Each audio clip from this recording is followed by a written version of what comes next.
Assalamualaikum warahmatullahi wabarakatuh. Waalaikumsalam warahmatullahi wabarakatuh.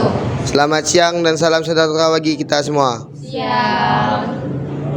Kami dari kelompok 3 urutan kelima ingin menyampaikan hasil diskusi kerja kelompok kami dengan tema cerita sejarah Kerajaan Majapahit. Perkenalkan, nama saya Muhammad Ghazal Al-Ghifari sebagai moderator. Perkenalkan, nama saya Kerin Yudia sebagai pemateri.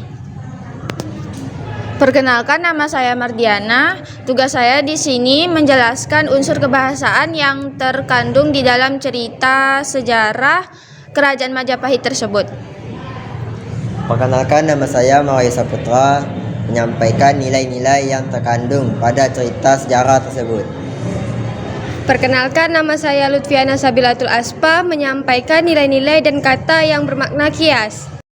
Sebelum menyampaikan materi tentang cerita sejarah Kerajaan Majapahit, marilah menyaksikan video. Sejarah Kerajaan Majapahit.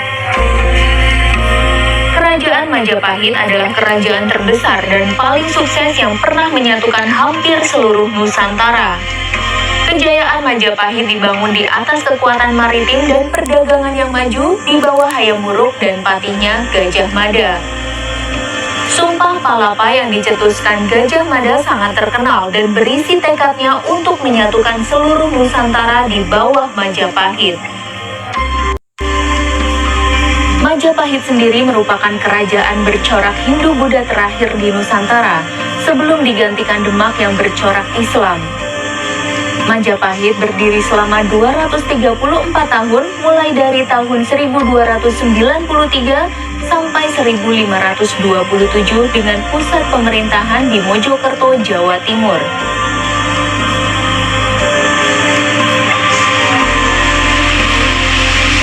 Sejarah berdirinya Majapahit diawali dengan jatuhnya Kerajaan Singosari saat berada di puncak kejayaannya. Seorang bupati gelang-gelang bernama Jaya Katuang berniat menyerang Kerajaan Singosari. Saat itu Kerajaan Singosari dipimpin oleh Raja Kertanegara. Penyerangan itu menyebabkan Kertanegara tewas. Melihat hal itu, Raden Wijaya, menantu Kertanegara, menyelamatkan diri menyeberangi Selat Madura. Ia meminta bantuan Arya Wiraraja, penguasa Sugenep, dan memanfaatkan kedatangan pasukan Mongolia untuk menyerang Jaya Katuang. Jaya Katuang pun berhasil dikalahkan. Raden Wijaya kemudian mendirikan Kerajaan Majapahit pada tahun 1293. Raden Wijaya dinobatkan sebagai raja pertama dengan gelar Prabu Kertajasa Jayawardana. Ia memimpin selama 16 tahun sebelum akhirnya meninggal pada tahun 1309.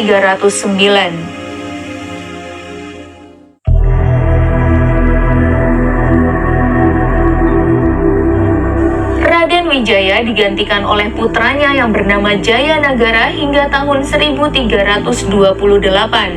Pusat pemerintahan Majapahit bergeser sedikit ke daerah Trowulan.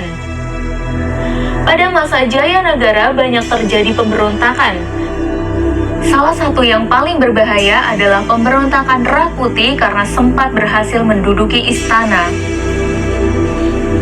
Sepeninggal Jayanagara, Majapahit dipimpin oleh Ratu Tribuwana Wijaya Tunggadewi, adik tiri Jayanagara dari tahun 1328 sampai 1350.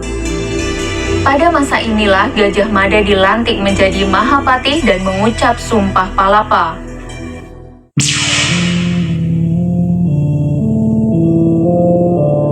Tribuwana kemudian digantikan oleh anaknya yang bernama Hayam Wuruk dari tahun 1350 sampai 1389. Pada masa kepemimpinan Hayam Wuruk bersama Gajah Mada, Majapahit mencapai puncak kejayaan.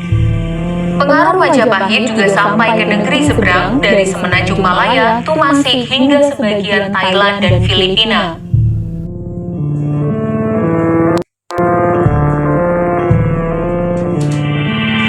Pada masa Hayam Wuruk pernah terjadi pertempuran dengan kerajaan Sunda pada tahun 1357. Awalnya Hayam Wuruk hendak menikahi putri Raja Sunda yang bernama Diah Pitaloka. Rombongan kerajaan Sunda pun datang ke daerah Bubat untuk mengantarkan Diah Pitaloka. Namun Gajah Mada mengambil keputusan sepihak yang menyatakan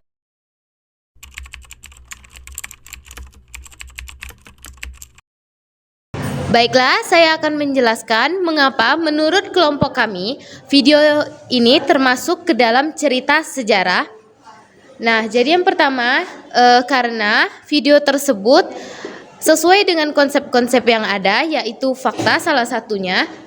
Kemudian fakta-fakta yang memperkuat mengapa video ini dapat termasuk ke dalam cerita sejarah adalah yang pertama fakta karena cerita sejarah tersebut memiliki beberapa peninggalan, yaitu seperti kitab, candi, prasasti, dan lainnya. Kemudian cerita sejarah tersebut juga terjadi di masa lalu. Dengan terjadinya di masa lalu kemudian meninggalkan beberapa peninggalan yang dapat meyakinkan kita bahwa kerajaan Majapahit itu benar adanya dan merupakan sejarah yang fakta. Kemudian memiliki latar belakang. Latar belakangnya cerita sejarah tersebut adalah memiliki nilai-nilai sejarah yang dapat kita ketahui untuk saat ini. Kemudian cerita sejarah juga termasuk ke dalam cerita yang bersifat naratif. Di sini saya akan menjelaskan mengenai unsur kebahasaan yang terkandung di dalam video cerita sejarah tersebut. Unsur kebahasaan yang pertama yaitu menggunakan kalimat bermakna lampau. Contoh kalimatnya ada di atas sini atau di sini ya, seperti ini. Jadi di dalam kalimat tersebut kata yang mengandung bermakna lampau yaitu kata terdahulu. Terus selanjutnya unsur kebahasaan yang kedua yaitu menggunakan kata yang menyatakan urutan waktu. Contoh kalimatnya di dalam kalimat tersebut kata yang termasuk dalam urutan waktu yaitu kata saat itu. Unsur kebahasaan yang ketiga menggunakan kata kerja yang menggambarkan suatu tindakan. Kalimatnya juga ada di sini ya teman-teman. Jadi yang termasuk dalam kata kerja yang menggambarkan suatu tindakan yaitu kata menyeberangi.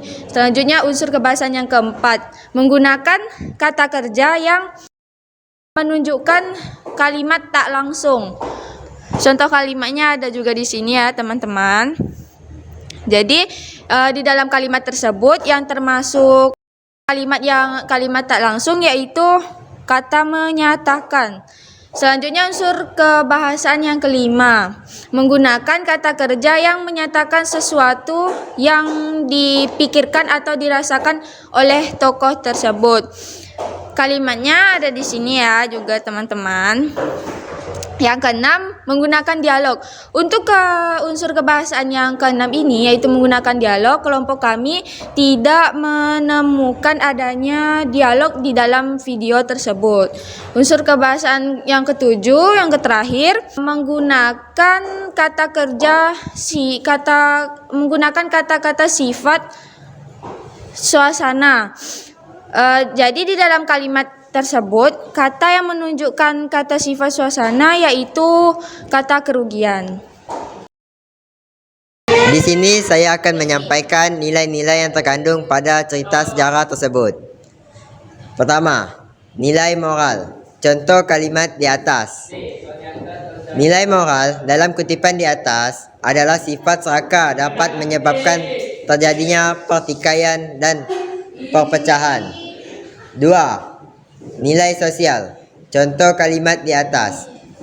Nilai sosial dalam kutipan di atas yaitu tampak pada tindakan dan kesediaan Arya Wiraraja untuk membantu Raden Wijaya menyerang ke Tuang. Nilai agama. Contoh kutipan.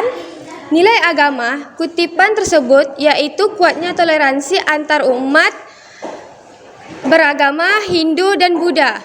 Selanjutnya, untuk kata atau frasa yang bermakna kias, kami tidak menemukan di video tersebut.